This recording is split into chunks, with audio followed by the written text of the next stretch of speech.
Alright, this is going to be my submission for Dead Space 2 any% to AGDQ 2022. We're going to go ahead and get started here, and time is going to start once we gain control of our main character Isaac. So I'm going to go ahead and select the difficulty so we can watch this loading screen here. Alright, time starts in about 3, 2, 1, go. Alright, so this is Dead Space 2. We're controlling Isaac Clarke, who's an engineer in space. Oh wait, hold on 1 second.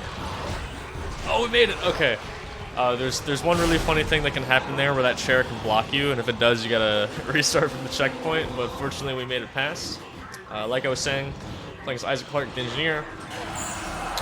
We're waking up in this hospital on a space station called the Squall, where there's a necromorph outbreak, which are the alien zombie creatures that are trying to attack us right now. So our main goal is to try to escape the hospital, figure out what's going on, and eventually try to go destroy the marker, which is a big alien artifact that is creating all of the monsters in the first place. So first things first, we're in a straitjacket, which means that our movement is pretty restricted. We can't interact with items or crawl through vents or go to stores or a lot of things like that. So our first goal is going to be getting over to this first cutscene here, where we're going to get cut out of the straitjacket. So I'm just going to be making my way over here, and once we do that, we're going to be able to start actually doing some of the first tricks and skips of the run. But for now, we get to have a nice little chat with this guy. Come on, man. I remember you.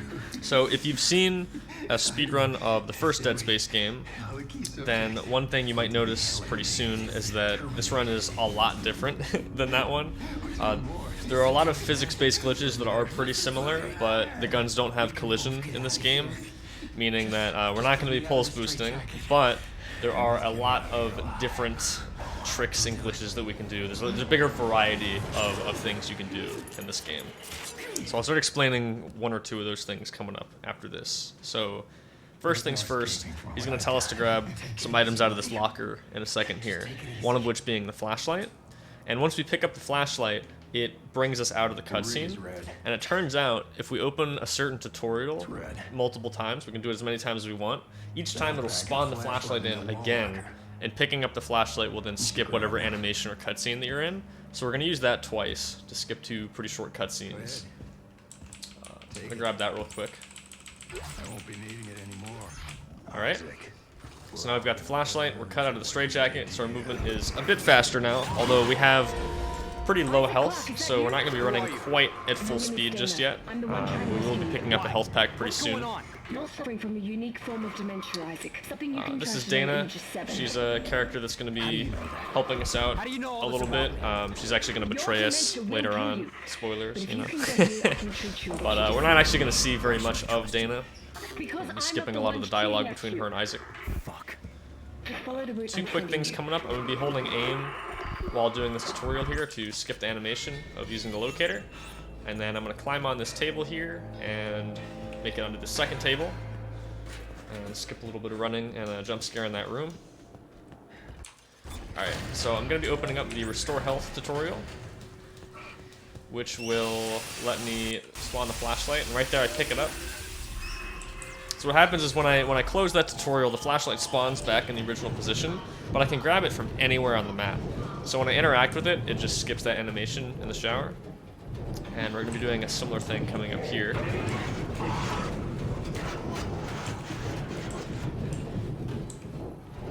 So as soon as I fall through this vent, there's going to be a cutscene that plays, but I'm going to pick up the flashlight. And the camera's actually going to break during this, which we'll see. So I'm going to be...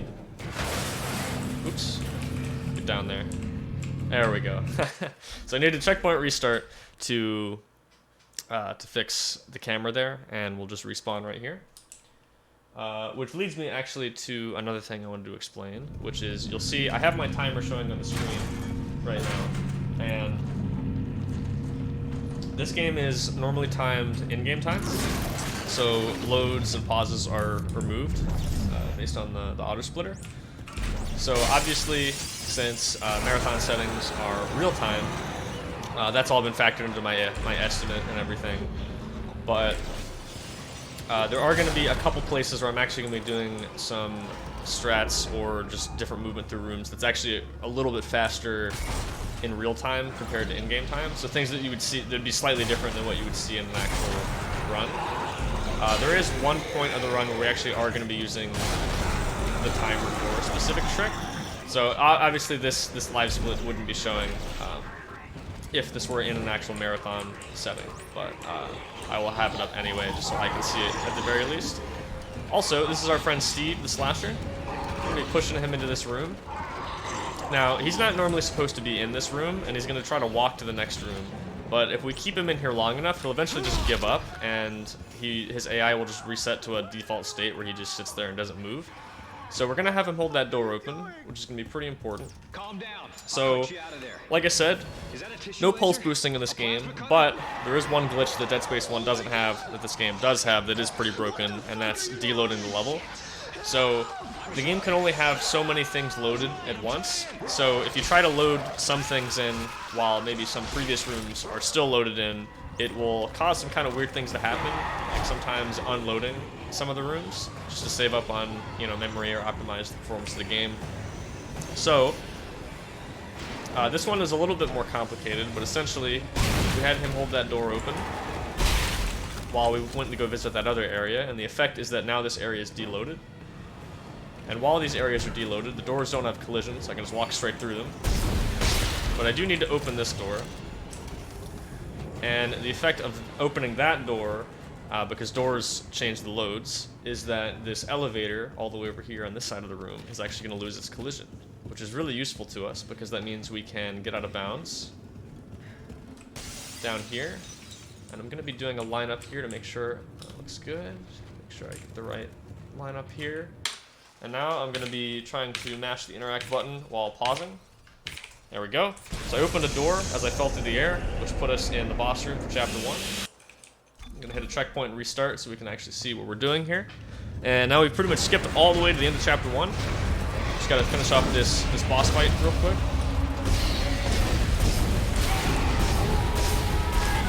There we go. That is the hardest boss fight in the entire game. No exaggeration. This game is not particularly known for having the most difficult boss fights in any game. I need more answers. How long have I been here? There we go. That's going to take us out of Chapter 1. Tideman found you floating in space near Aegis 7. So that was called Stasis Skip. One reason being that we actually skipped getting the Stasis module, which is normally something you're required to pick up in Chapter 1. It usually lets you slow down enemies or objects in your environment, but we're actually going to be playing the entire game without it, which will make us do some slightly different strategies than normal if we did have it in a few places. But honestly, you actually get pretty used to not having it. Because like I said, one of the main uses of it is slowing down enemies, but it turns out you can actually stagger enemies with certain weapons anyway. So we're going to be using that a lot throughout the whole run. Alright, so I'll be taking this elevator up to meet another character named Strauss here in a minute. But we're actually not even going to see him. We're going to be boosting out of bounds. So I did it a little bit in Chapter 1, but there's another piece of tech in this game called wall boosting, where if you run against certain pieces of collision with a high enough frame rate, you can actually climb them. So I'm going to be gaining some height in this corner and running over to this plant. And that's going to let me get out of bounds here. And then I'm going to hit a checkpoint and reload. That'll put me back in bounds. This is a pretty common method of skipping things in this game, is getting out of bounds, finding some checkpoint further in the level, and then touching it, and then when you reload, it puts you back at that point in the level, as if you had progressed there normally.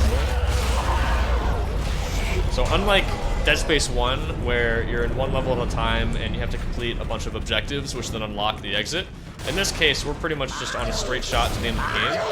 So if we can hit a checkpoint and load in most of the time, it means that we can progress without having to have completed anything before that, which is really convenient for us. So here, I'm just taking out a bunch of enemies. That last guy in the vent is not quite invincible, but he has a lot more health while he's actually jumping out of the vent. So we use that explosive sack to kill him instantly. Saves a few seconds.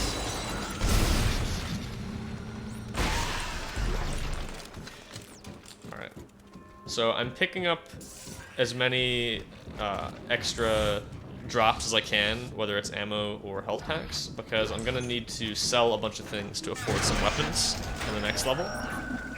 These are also hack panels. We're only gonna see about 5 of these in the whole run, but they're just short little mini games that you need to do to progress the game. So in this case, to start the train.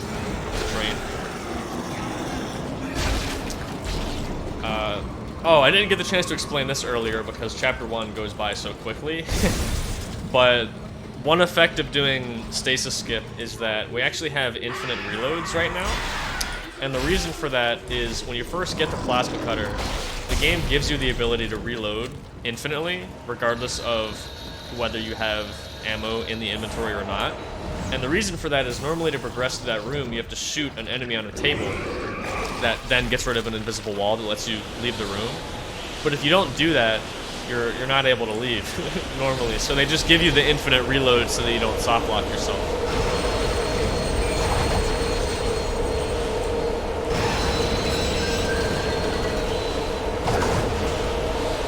Short little flying section there.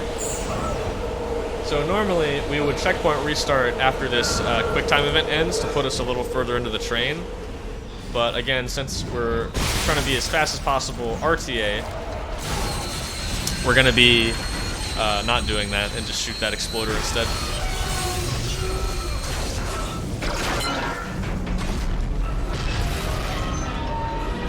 One thing you'll notice too, from Dead Space 1 to this game has a lot more action sequences like this. These guys can't actually hit you, so we don't have to do anything about them. And here, at the end of Chapter 2, we actually have one of the more difficult combat sections in the game to optimize, because we're constantly swinging from this wire, and our aim is being moved around. As well as the fact that we turn pretty slowly here, so trying to get from one side of the room to the next can be kind of hard.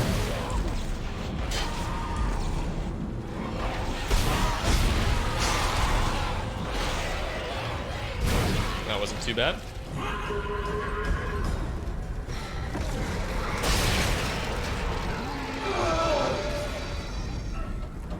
Alright, so after this short little cutscene, we'll be in the next chapter.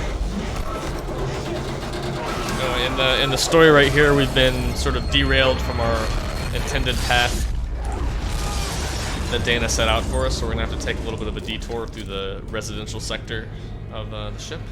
Dana, I need a new route. What happened? I thought we lost you. Unscheduled stop. Where am I? How did you end up there? Hang on. This won't be the most pleasant route, but it'll get you to the Cassini Towers residential center. Damn it! Timon has the signal again. Alright. So in this room, there's an elevator that won't unlock until we kill all of these enemies, so our goal is going to be to try to kill them as fast as possible.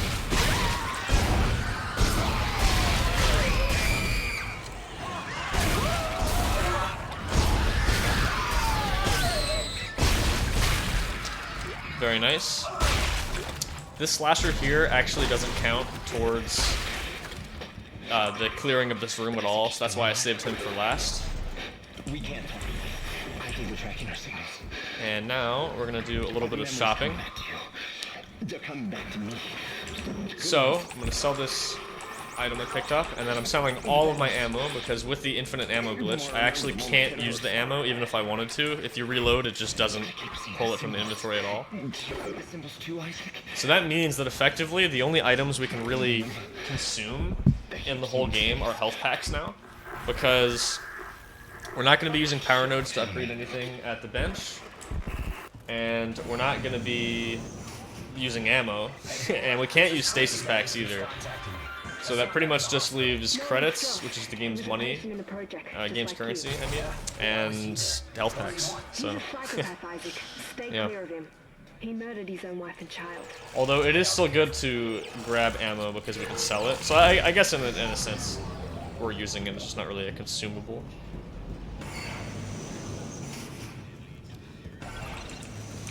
All right. So there's going to be a trick coming up here that involves toggling to a pretty low frame rate. So I'll go ahead and start explaining it now Yes. before it happens, because it goes by pretty quick. So essentially, not too long ago, Stay sharp. it was found that there was a really big skip that could only be performed at low FPS, like 15 or lower, because of the way that the game loads things. So it was eventually voted on by the community to allow toggling to lower frame rates to make these kinds of tricks consistent, because it is actually possible to have high enough FPS to get the high FPS tricks like clipping out in 0G and things like that, but then also be able to lag your game enough to sometimes get these tricks. So this just ended up being the most consistent thing that was decided on. But at 5 FPS, it's very consistent. We can clip out of bounds using any save station in the game. So I'm going to do that, and while toggling aim and interact very slowly, we can clip out of bounds. And we're going to try to do a little RTA strat here by not checkpoint restarting and actually opening the door instead. It's a little hard. Oh, okay, that's fine. I should have still hit the checkpoint. The 0G ends like right past that door, but it is possible to slip in front of it and back up. But that's fine. It's not really a big deal. It balances out a little bit, because when you restart, you get a good pattern on this item right here that we need to place in the slot. It's right there next to it. If you don't restart there, it's usually always on the other side of the room, so you gotta stop, grab it, and bring it over. You lose a second or two anyway, so...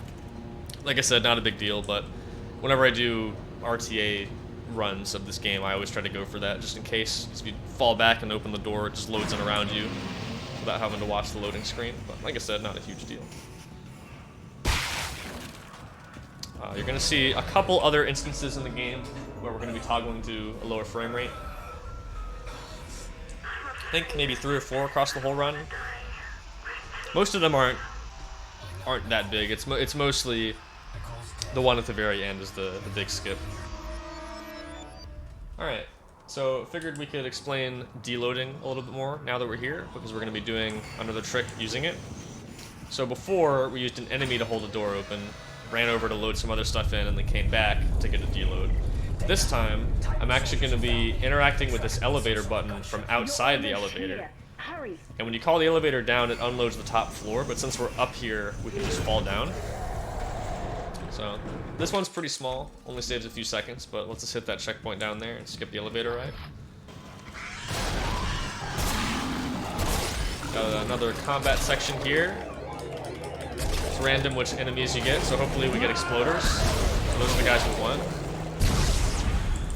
Okay, that's fine.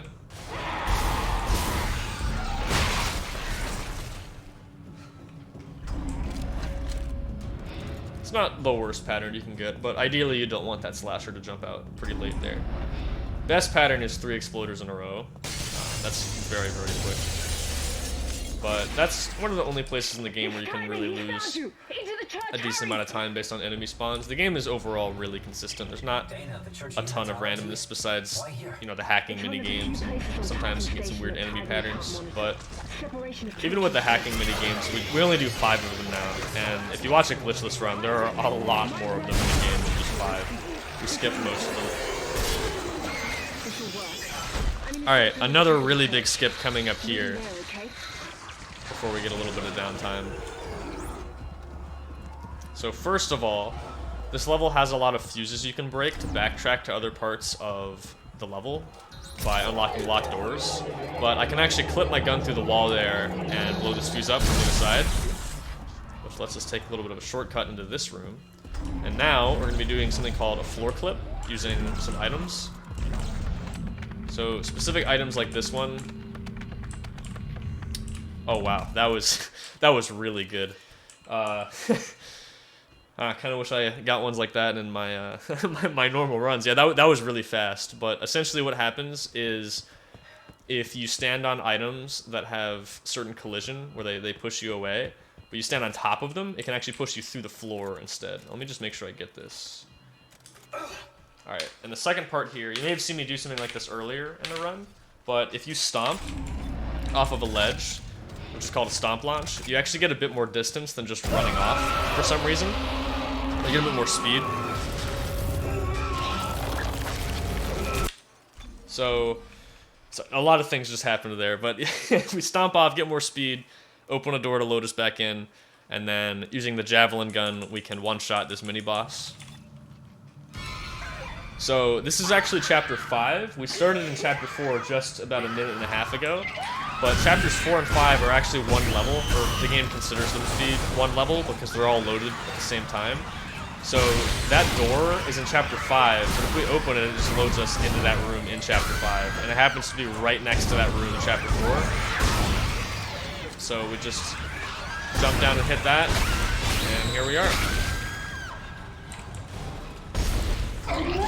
It's a good fight.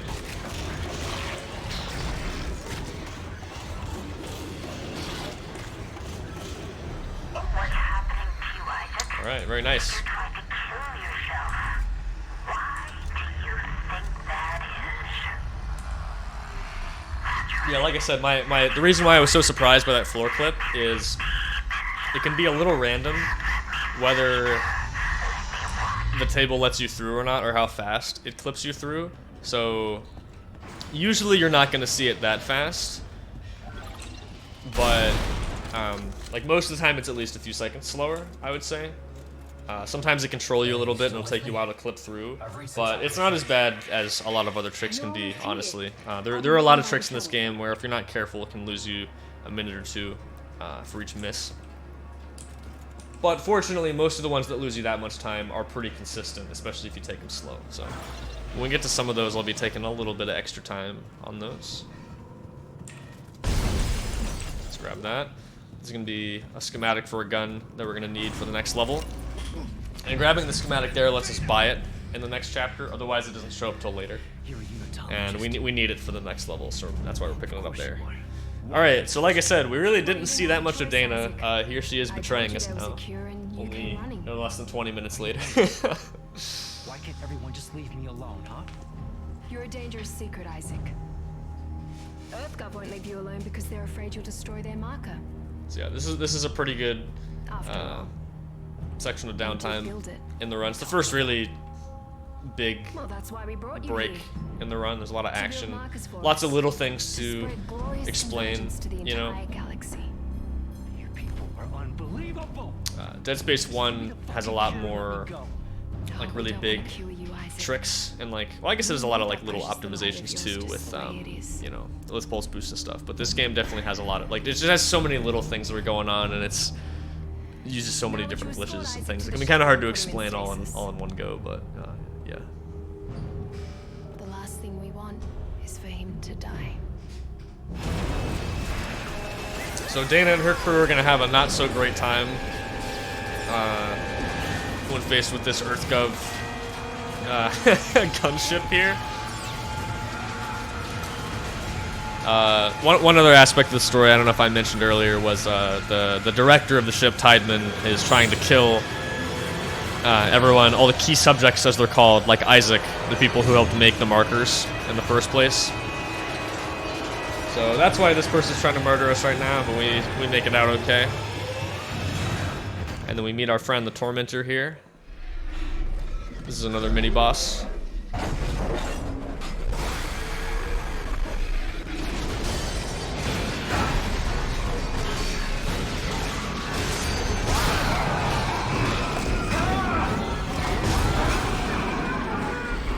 This first part's pretty scripted, nothing too special. Just gotta shoot the big yellow weak points. Alright. Now coming up though, it is possible to skip the second phase of this fight, because the way that we get to the next level is by shooting a canister on the side of the gunship when it shows up. But it turns out you can actually hit it as the ship is coming in during the cutscene. So let's see if I can get it. Very nice, we got it. Alright, so as you can see, shooting that teleports us into this cutscene here, which then loads in the next chapter.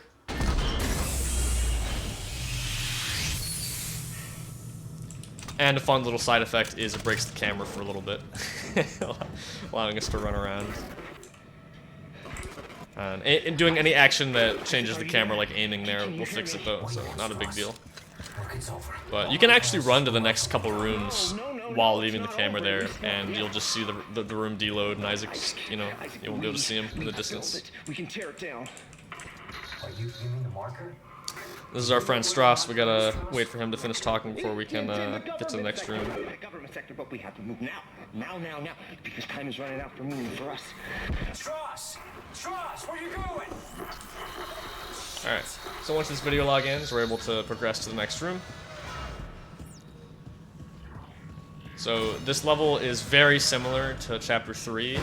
It even shares some of the same map coordinates, interestingly enough. So I'm going to be turning on VSync here, which will put me at 30 FPS. And then I'm going to interact with this elevator from outside the wall. And the reason I go to 30 FPS is so the game loads a little bit slower. Otherwise, I remember. I will not make it all the way to the floor there. For the steps. But essentially, it's the same thing as the elevator deload we did in the previous chapter. Except we fall back inbounds instead of hitting a checkpoint. Gonna be selling javelin gun here. We're not gonna need that anymore. I'm gonna buy so much. What are you doing? Health packs and the detonator.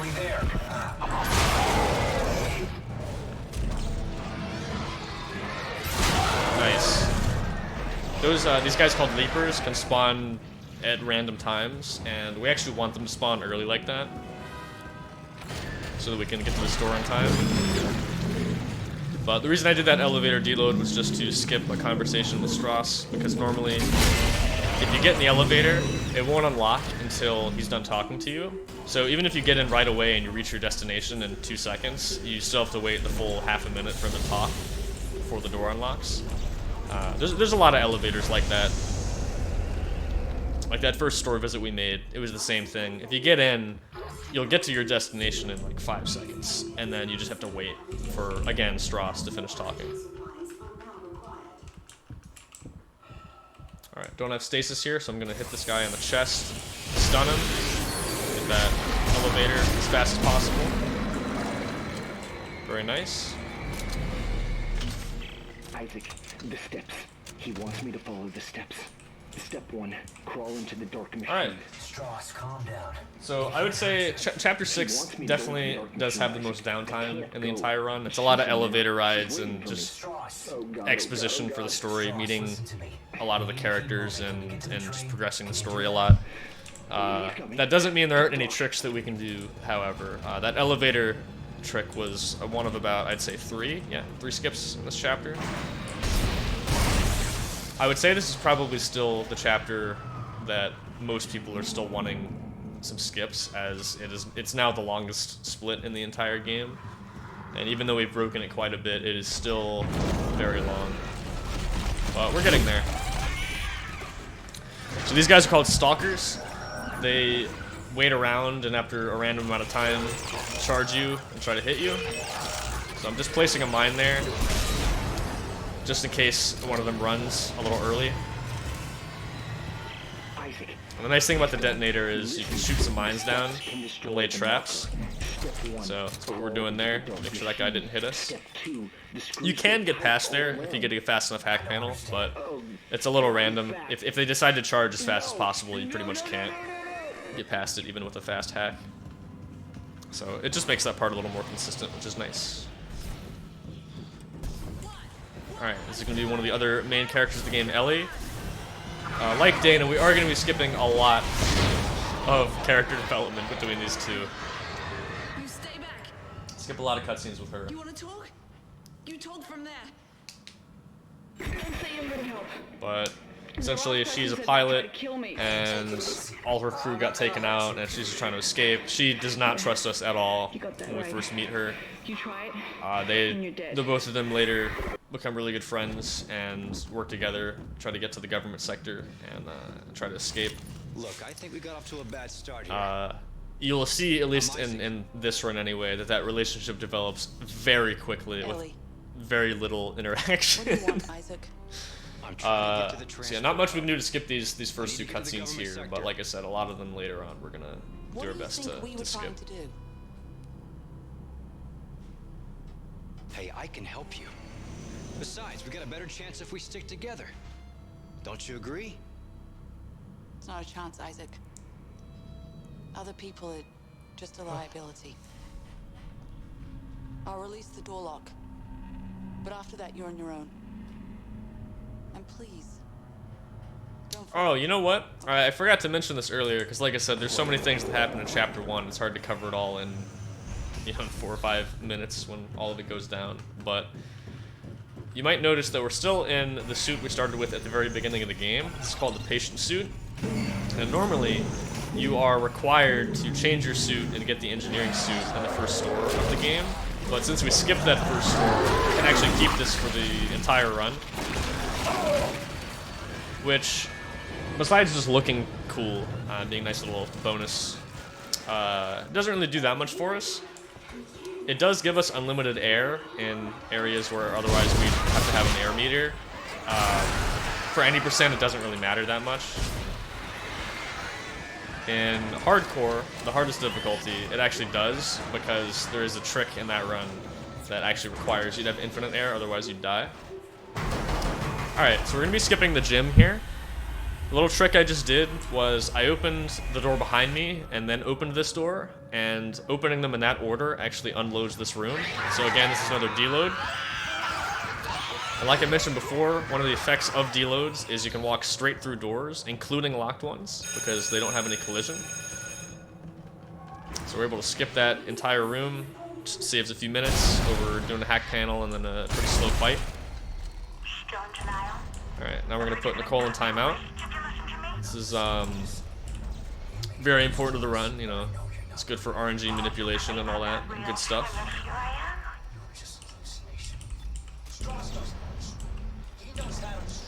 You know, there's so much downtime and cutscene in this chapter. We've just eventually found ways to entertain ourselves while we wait. You know,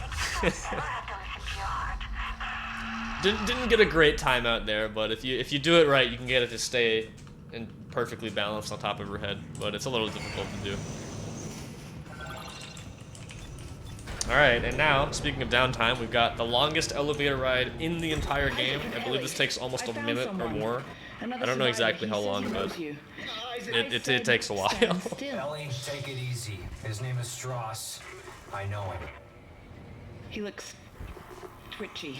But after this, once we get past this next skip here, things are really going to pick up. The rest of mid-game is pretty much just big tricks back to back with a little bit of cutscenes and things in between. But you're going to see some pretty cool stuff. But first of all, we got to get past the transport hub, which is where we're heading now. And we're going to be attempting a trick called transport hub skip, where we are going to clip through a door to skip the second half of this area. It is a little random, so we're not guaranteed to get it. The way it works is there's a mini-boss, an enemy called a brute, and their punches have collision and they can push you. And it turns out they can push you through doors and walls as well. So the idea is we wait for him to spawn, get him over to the door by shooting him, and then baiting him to punch us. And if we get lucky, we'll go through first try and take no damage, which is what we want. That's also the fastest. Subsequent punches, if we don't clip through, will do damage to us. So we can only try it a certain amount of times. Although odds are we have a pretty good shot of getting it. Sometimes it just doesn't work at all. I mean, you can get punched 10 times, it just won't go through. So it really just depends. If we miss it, it's not the end of the world. The trick saves about a minute, so we'll lose a little more than a minute if we miss it. But again, not a huge deal if that happens. Our 2 remaining runners. How many health packs do I have? I knew it was only a matter of time before you reached the transit hub.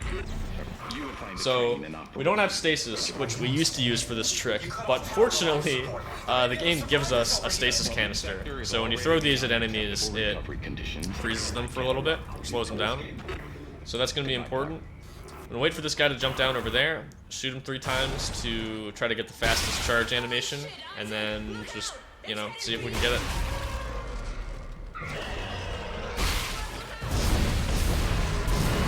Go.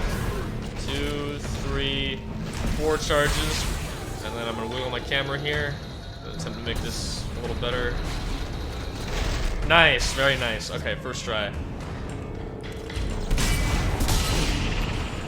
So as you can see, this area is deloaded. We'll navigate our way over to elevator here, which is going to take us to chapter 7, and we're going to get a checkpoint right here. Checkpoint restart to skip that elevator ride and cutscene. Alright, so now that that's over, we're immediately jumping into one of the biggest tricks in the entire game, which is chapter 7 skip. This saves about, I think, 9 minutes in glitchless, something like that. So pretty insane. We're going to be launching up here and doing a wiggle clip out of bounds, where we wiggle Isaac's body into certain corners and other pieces of collision. And then I'm going to be flying all the way up to the top of the 0G area. And then after that, I'm going to be doing a setup to fly forward and hopefully hitting a checkpoint all the way at the end of this level. It'll take us all the way back to the transport hub. So fly all the way to the top. See the frame rate drop quite a bit here because it has to load in all these things. Alright, so we line up, back up, fly forward. That looks perfect.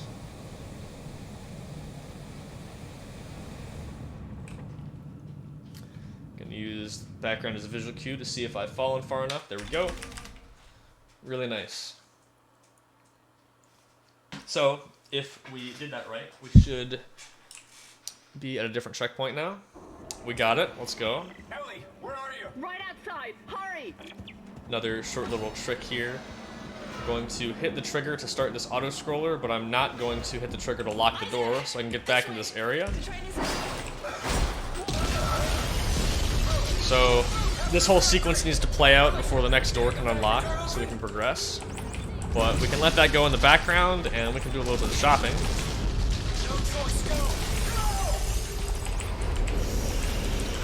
So I'm going to sell the detonator, which we don't need anymore. And then I'm going to be picking up the flamethrower, which is going to be used for, let's say, 2 or 3 rooms in the game. And I'm going to sell the rest of this stuff. And with the rest of my money, I'll try to open the CEC door on I your can just level. buy some health packs. And that should be more than enough. And the only other shopping we need to do for the rest of the entire game is pick up our last weapon, the contact beam, but that won't be for another few chapters or so. And we need at least 9,000 credits to afford that, which we already do. So this is perfect. It's pretty funny that the flamethrower is actually even in the run at the moment, because it used to be a meme. I mean, the weapon is okay, but it's not amazing. So it used to be kind of a joke. You know, oh yeah, flamethrower 90%, it's fast, guys. But now it actually is really useful. For one, it's really good at stunning enemies, which is nice since we don't have stasis, which you'll see in a second here. I'm going to use it to clear out some of these guys. Open up, you bastard. So wait for an audio cue here, wait for a few seconds after that last voice line, and open the door.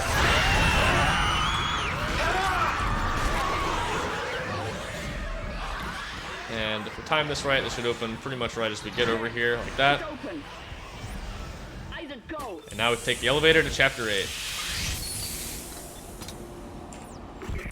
Going to set my aim to classic there.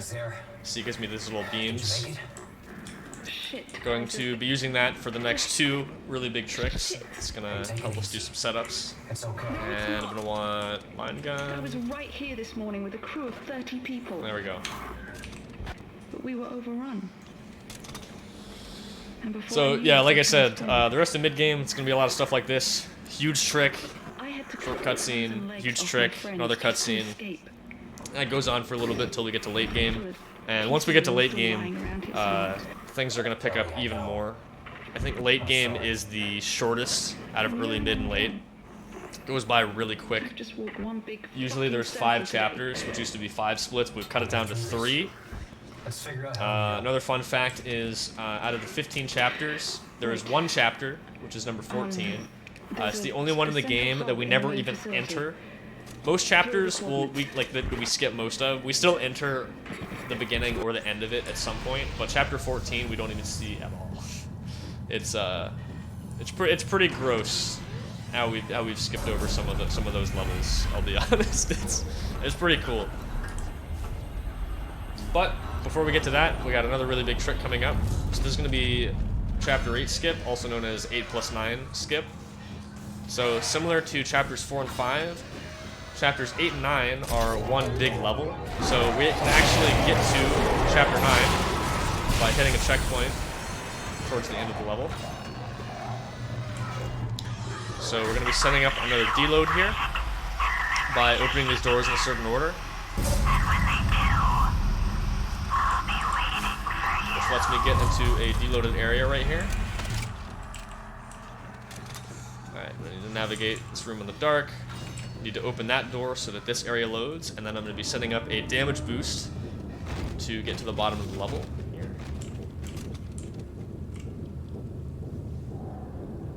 Alright, there should be good. So getting hit by a mine there will send us at twice our running speed. Turn on 30 FPS so that this part of the level doesn't load in too quickly, because if it does, we bounce off and land on the lower part, which is not what we want. Then I'm going to do a line up here and fall down. And there we go. Once we get that dialogue there, we can restart, and that will put us all the way at the very end of Chapter 9. This is honestly one of the other biggest skips in the entire game, right after Chapter 7, and it lets us beat two pretty long chapters in 4 minutes combined.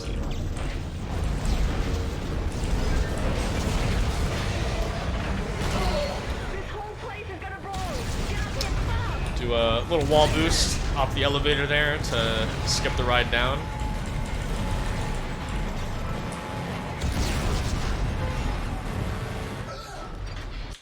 Alright, I'm going to take care of one quick thing, which is I need to change my low FPS toggle from 5 to 19, which is something that we need for the next chapter. Alright. You might also notice that there are 2 Ellies and 2 Strasses, which is not supposed to happen normally. And the reason for that is that when we jumped out of that elevator, we skipped a trigger that removes one of them. Because in the earlier parts of the chapter, you have the ones on the right side that are standing in the tram here and waiting for you. But when you hit that trigger, it's supposed to get rid of them. You skip that. So then it spawns in the second pair for this cutscene, and you end up getting both. And it also deloads the background here. There's supposed to be a whole spacescape. You can see government sector and all that stuff, but nope, it's just unloaded. See that nice PNG, JPEG or whatever loaded into the background? See the edge of it over there? He's cut the station in half. There's no track to get across on. Back us up. Back us up to the station. What? Why? Just do it, Ellie. Hurry. The Ishimura. If the gravity tethers are still functional, so this is going to be taking us into the Ishimura, which is going to be Chapter 10, the return to the area from the first game. And we get one of the more iconic lines in the entire game, right here. Isaac, no! This is a really bad idea. Well, stick around. I'm full of bad ideas. Notice that those voice lines still sound like they're coming from his helmet, even though we clearly don't have a helmet. Obviously not supposed to still have the patient suit at this point. Okay, so there is another really big skip in this chapter as well, called Engineering Deck Skip. I'm going to be grabbing a safety checkpoint here, because if I miss this, I go all the way back to right after that cutscene ends over there. I'm going to take this long gondola ride again. So in order to avoid that, I'm going to just grab that at the top of this lift here.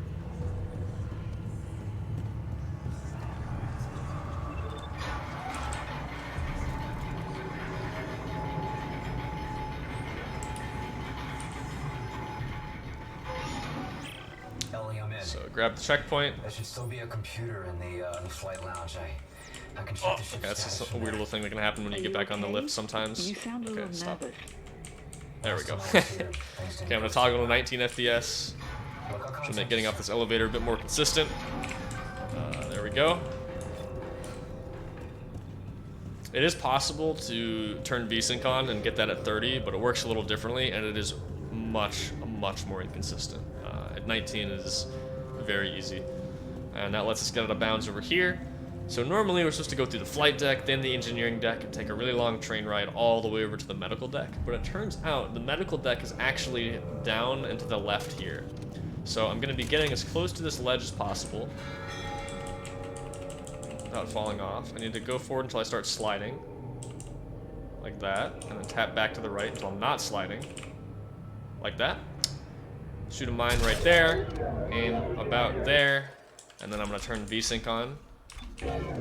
Because when you gain speed going off a ledge, it locks your horizontal speed. And at 30 FPS, you get a little bit more distance, which will get us just enough to reach this door, hopefully. And we got it, very nice. Alright, I'm gonna go ahead and turn classic aim off. So this gives us a deload in the medical deck. This used to be medical deck skip, where we would do the same deload, open these doors as we go through to load parts of the level in that we need. But it turns out by doing engineering deck skip there, we actually get the same deload, just in a slightly different way. So it all really just becomes one big Chapter 10 skip, but just a few minutes in, we are already almost to the end of what is in Glitchless, one of the longest chapters in the entire game, which is pretty insane. You can see we're running back through the medical deck here, which you might recognize from the first game.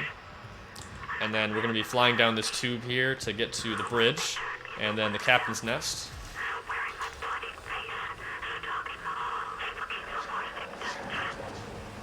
Oh yeah, you can see the thrusters near his shoulders just also don't connect, because you're supposed to have big shoulder pads, or like, you know, just a lot thicker of a suit, basically. They're just not there. It's pretty silly. You're not gonna break me. So normally we would stasis these enemies and run past them here, but again, you know, don't have it. So I'm going to be using the stun animation from the flamethrower to knock these guys back.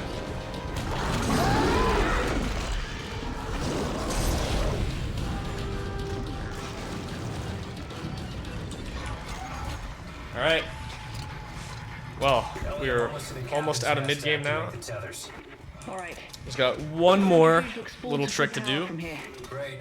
Let's hope this works. It'll be tight. You ready?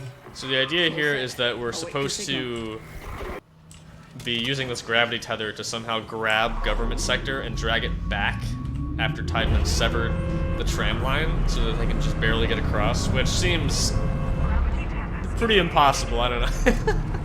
But, you know, we're doing it, and it turns out you can actually run away from that panel while you're interacting with it. So we can get through this door when we're not supposed to. We're supposed to be on that side right now. And then, by looking down to delay Nicole spawning, we can get in this escape pod and skip a short little cutscene where she shows up and, you know, yells at us, and we have a little moment, a little hallucination, and then we can get in. But looking down, she doesn't spawn. We can get in before that. It does break the audio here, so there is no game audio for the next about minute. When you have stasis, it's really funny though. It's not like the game audio doesn't work; it just doesn't play any audio for this cutscene. So your stasis will like refill by itself if you wait long enough. So if you're doing a category with stasis, you'll just be sitting here and there'll be no sound, and then you just hear just that sound effect by itself, like filling up, and then nothing again. But yeah, we're flying, trying to meet up with Ellie. We get hit by something, and then we're gonna crash into the mines right where Ellie and Strauss landed, and then our goal is gonna be to try to meet up with Ellie as we continue to make our way to the government sector. Isaac, are you there? But first, we're gonna have a nice little friendly chat with Nicole. You're right, Isaac. The Ishtar is a great ship. I am so lucky to be serving aboard her. You made me stick with it. You made me stick with it. You made me stick with it. You made me die.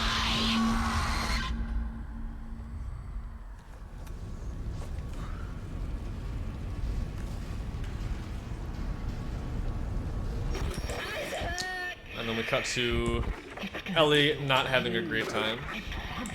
This won't hurt a bit. So Strauss is gonna attack her, and then he's gonna run off into the mines, and we're gonna be, well, we're supposed to go, you know, meet up with Ellie, and then eventually find Strauss, and then there's a scene where he attacks us, and then we kill him in self-defense, but we're not gonna see any of that. First things first, we gotta kill these stalkers. So place some mines in some certain spots to take them out as quickly as we can. Here's a hack panel. I haven't seen these since like chapter 6, I think.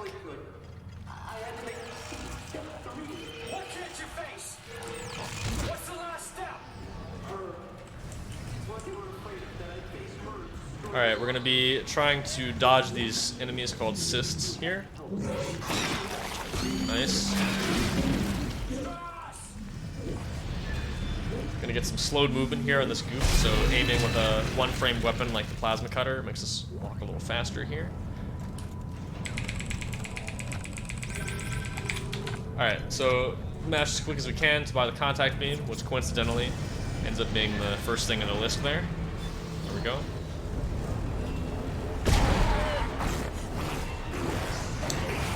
Alright, get some interesting enemy patterns here. This one seems pretty good so far, actually. Ow. Gonna checkpoint restart to de-aggro the enemies there, and line gun. There we go.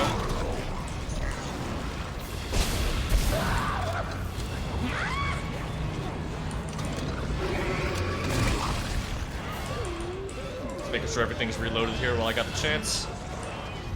Alright, that went pretty well. You can get a lot more exploders and pukers there, and they can mess you up a lot. You get grabbed. You get hit with the puker's projectile attack, it slows you down unless you take damage or heal. So if you're at full health, it's bad news because you can't heal. You get slowed down for about 10 seconds, which is pretty bad. But we made it out just fine. And from here, we're actually going to be in pretty much a gauntlet of tricks back-to-back, pretty much all the way to the final boss.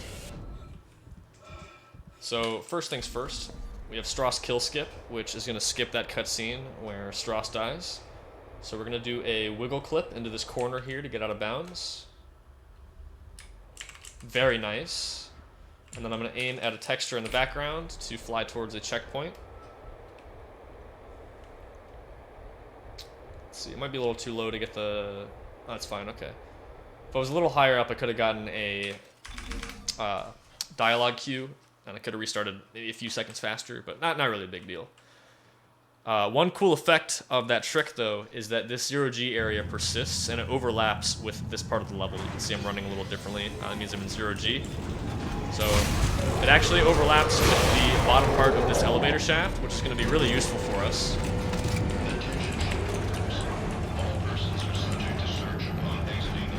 But it does not go all the way to the top, unfortunately. So we can't just fly straight to the top and skip the entire elevator ride. However, we can do something a little bit differently. So if you've seen, again, Dead Space 1, there's a trick called tilting, where if you start punching in 0G and then you leave the 0G, you can maintain the 0G properties until you, stop punching, and then the tilt sticks, where you're, rotated on the side of the level. Unfortunately, in this game, the tilts do not stick, but you do still keep the 0G while you're punching. So, even though I'm no longer in the 0G, I can continue to stick to the side of the elevator here. So this is a trick that we call punch up the shaft, and we're going to be staying on this elevator all the way up to the top, and then climbing up a beam to get out of bounds, and we're going to use that to skip a pretty long cutscene with Nicole, and get to the next chapter, chapter 12. So, this part, we're kind of just waiting until we get to the top. I'm just going back and forth here so I can stay pretty high up, because if the enemies hit me, I will fall. This is definitely a trick where I will probably have other people be explaining it, especially once I get to the very top, as I do need to focus quite a bit, because if I fall, I have to restart at the very bottom, which takes another about like 2 minutes. Obviously, if I miss it once or twice, we will still be okay, but I would like to get it first try, if possible, you know.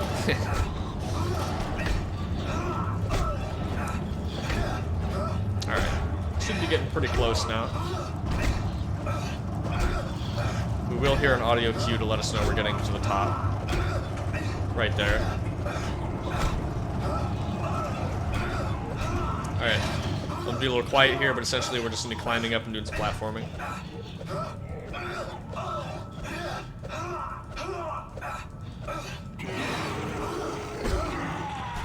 Yes, okay, that's the hard part right there, getting on that platform. We're gonna do a wall boost to gain some height here. And once we gain enough height, I can slowly make my way over here. Oh god, this trick's terrifying. Alright. Combination of flamethrower and line gun there to take those enemies out. We'll see why we're doing that in just a second here. Do another wall boost to climb that. And then run off and hit this checkpoint. Very nice. Okay. That trick and the next one coming up are definitely some of the more stressful parts of the run, so I'm glad we got past that. So I'm going to back up here. I killed those enemies to unlock this door. Now normally opening this door here will play a cutscene and make us invincible during said cutscene. But since we've already skipped it, it doesn't play the cutscene anymore, but it does still give us the invincibility, which means that we cannot take any damage. We can't die from falling. Normally if you fall for too long, the game kills you as sort of a soft lock prevention method, you know, fall out of the map or something. So those cysts don't do any damage to me. You can get grabbed infinitely. Normally if you get grabbed, you'll eventually die. So that doesn't happen. And yeah, no form of damage or anything can kill us. For the last time in the run, I'm going to be changing my FPS toggle. I'm changing it back to 5 for 2 last tricks in the run that will require it. And I'm just going out of full screen there because sometimes if you tab in and out of the game in full screen, the game can crash. So I'm just doing that to prevent any potential crashes. This is gondola skip right here. I'm going to be going to 5 FPS and using this item to push me through this wall here, hopefully. There we go, very nice. Now using this battery and that key, or whatever item it is that I picked up at the top, we can do this hack panel to start the drill. Junction just sorted out. I'll have to find another one. Well, it's standard. There should be another one around here Nice, somewhere. that was a good hack. I'll look. Any luck up there? Well, no, not now. So as you can see, this guy can't hit me at all. It doesn't recognize the junction. I think I've got it from up here. Now, I have to avoid a checkpoint trigger over there because I did a wall boost over out of bounds. Or not out of bounds, but just to that part of the level there. And skipped a cutscene. But the cutscene trigger is still active, and if I touch it, it will play the cutscene, which I don't want.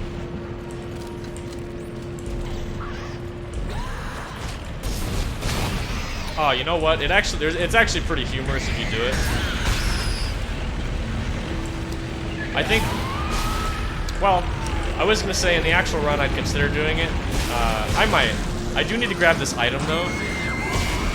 So I don't know. It's pretty funny though. You end up with the drill clipping inside of you the whole time. But I don't know, we'll see. Like I said, I'd have to take some extra time to go grab the panel, but I'd probably do it anyway. It is pretty funny. I think I'm going to show off. I just forgot because of muscle memory. But I use that panel to clip off the drill here. I'm going to be a little quiet here as I set this up, and then I can explain everything.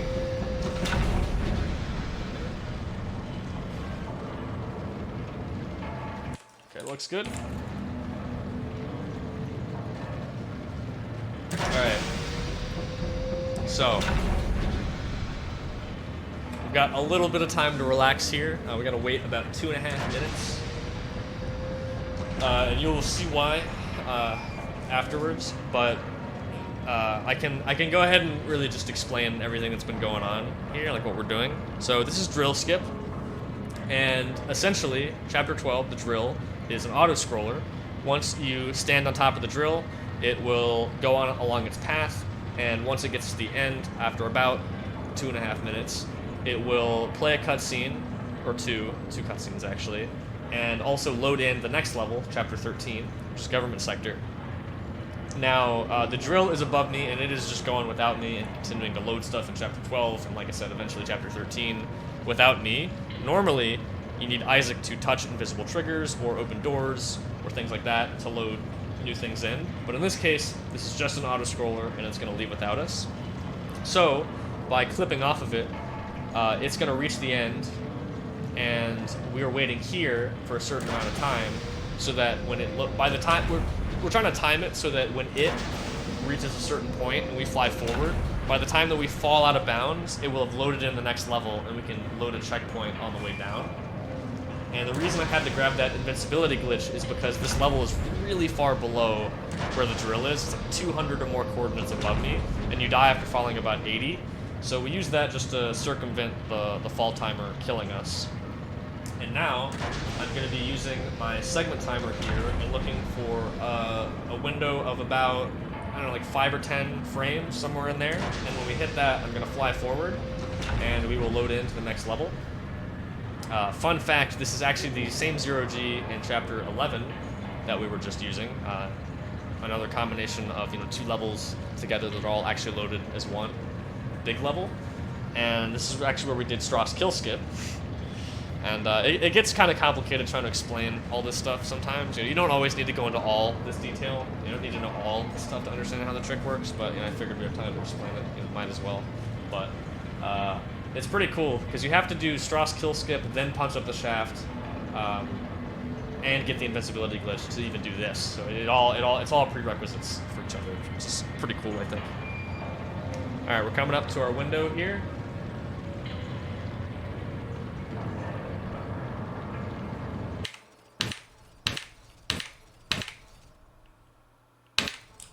Alright, that should be good.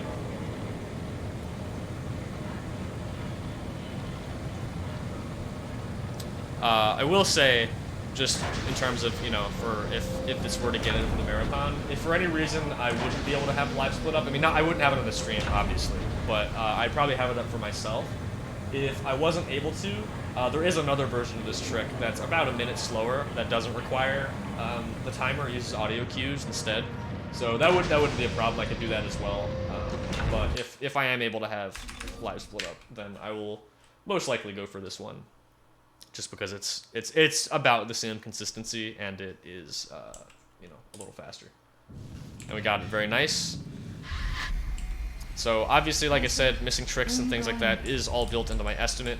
That trick is probably the worst one in the entire run to miss, because it brings us, instead of bringing us here, it puts us on the drill. So we have to finish the drill ride, watch both cutscenes, do a different skip, do another room with a hack panel, and then do then another skip, which then puts us here. So you lose quite a few minutes if that happens. Like I said, it's all built in the estimate, so we would be just fine. And I am very consistent with this trick now, but just throwing that out there. But that puts us all the way in Chapter 13 now, all the way towards the end of the run. So it's pretty much just a straight shot to the end. There's going to be 2 pretty big tricks left that take us straight to the final boss, and we're coming up on the first one after this room here. Another stalker room, but this time we don't have to kill all of them, we just got to put this battery in.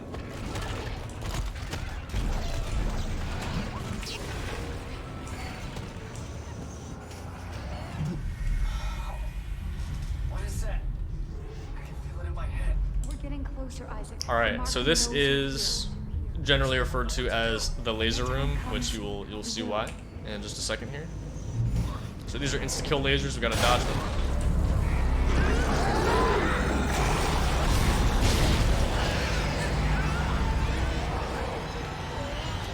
And I'm gonna be looking down to reduce lag here, because for some reason this room drops to like 45 FPS for me sometimes. I'm really not sure why. But I'm going to look down as long as I can here, just so it doesn't lag quite as much. Alright, so going to be doing yet again another deload here, this time with the help of a slasher.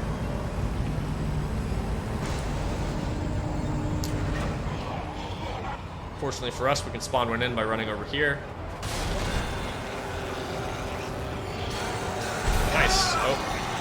Wait. Okay, good. Okay. If I walk through the door there too far, he will start walking away for a long time, but fortunately we got it.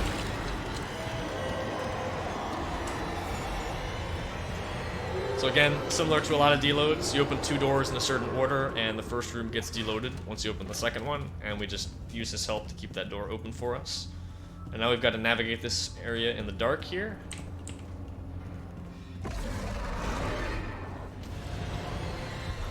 Main time save from this comes from skipping all of these door animations that we normally have to wait for them to play out before we can progress.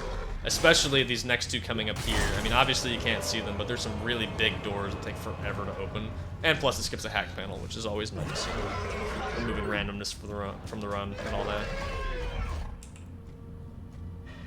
Alright. I am going to be taking a safety save here just to give us a checkpoint, because if I miss this, I have to do quite a bit of running to get back here.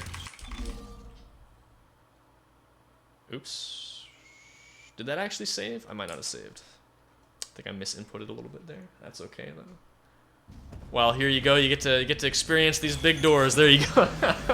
Okay. That's a little silly, but that's not a big deal. This has honestly been a really good run so far. We should be, even with that little silly mistake, we should be pretty far under estimate with this one. Like I said, this game is pretty consistent. The estimate is going to be... There we go.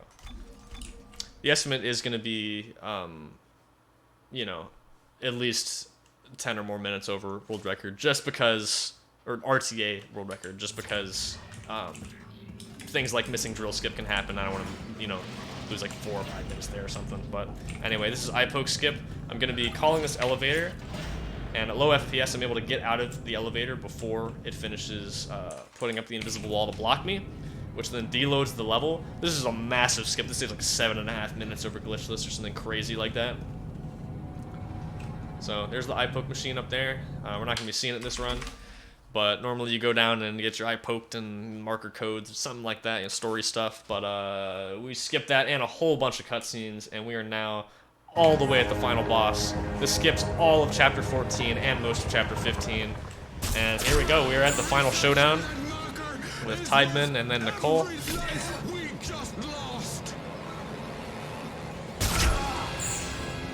There used to be another skip that was pretty similar to this called Chapter 14 plus 15 skip, where after doing the eye poke machine, we'd get a deload, get out of bounds, and jump down to that same checkpoint.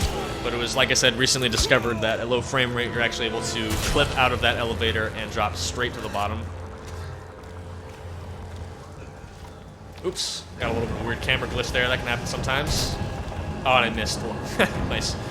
That doesn't lose any time to miss. It's just kind of funny. Sometimes if you're moving the camera a certain way, I don't really know why it happens. It happens to me a lot, but if you move the camera a certain way before it actually lets you aim, that can happen. Also, Nicole's supposed to be here. We skipped the trigger for it, so she's just invisible. Looks like we're insane, which I guess we kind of are. Our character is anyway. Alright, so we get a checkpoint here. And I'm going to turn VSync on, and then checkpoint restart. This will skip a cutscene with Nicole here. And at 30 FPS, for whatever reason, we're able to one-cycle this boss. So don't blink or you'll miss it.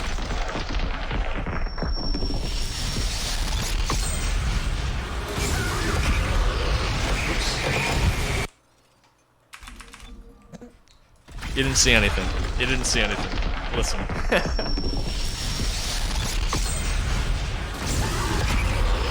What? Hold on, what is going on with me today?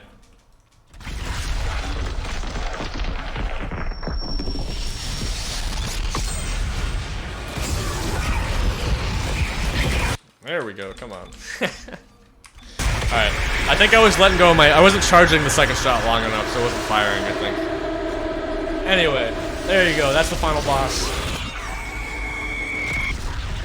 I always find it really funny to say stuff like that.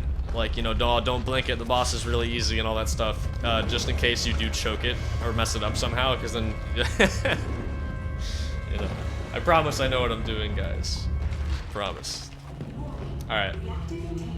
Well, that is pretty much Dead Space 2 any %. There is another short little cutscene here, followed by a flying sequence, and after the quick time event following that, the timer will end. I'm gonna check out what the RTA time was for this run as well, just so you can see it as well. But honestly, pretty good run, I would say. I mean, if I got a run like this in a marathon setting, I'd be very pleased with this. I mean, like I said, some silly, funny kind of things happened, but nothing major went wrong. I mean, we got the brute clip in chapter 6 first try. That's always really nice. Like, get past brute clip first try, that's great. Same thing with like the skip in chapter 1 or chapter 7. Like, just all the big ones that can lose you a bunch of time if you miss them, But honestly, like, getting past drill skip and all that stuff in late game is what I'm Was this your great most plan? concerned Dump me about. off But and like I said, die? I'm pretty consistent with drill skips. I'm not too worried about missing it. Yeah, well, here's All right, another here we one. go. I'm crashing through the roof to get you. Now That's move the your final ass. sequence here. Ellie, it's too late. Stay clear of the station. Yeah, well, you don't really have a say this time. Heads up. Yeah, it is pretty amazing how fast this game has gotten, even just this year. I mean, we really thought last year was gonna be, the biggest year the game ever had, going from about 2 hours to 128. But now we're down from 128 to 106, with 105 being right around the corner. We're grinding for it right now. So who knows what will happen with this game? But it really has been amazing. I just wanted to say it really has been amazing to see the progression of this game, and I hope you all have enjoyed watching this run. It's been a blast for me. I love talking about this game and explaining it and just showing it off for people. Alright. Time's gonna be right there. That's time. Wow. 107.21 in-game time is not bad at all. That's really good. That's like exactly a minute off world record right now currently. But I mean, honestly feasible. I mean, the current world record was a no reset practice run for this, actually. I was doing some no reset runs with RTA strats and still got it about a minute exactly faster than this. So that's pretty amazing. Obviously, like I said, estimate's gonna be much higher just because, things do happen. Sometimes you do no reset runs and, you miss chapter 7 skip or something and you lose like a minute and a half. Like things like that can happen. But yeah, that's Dead Space 2 100%. Thank you so much for watching. Thank you for your time. And yeah, hope you enjoyed the run.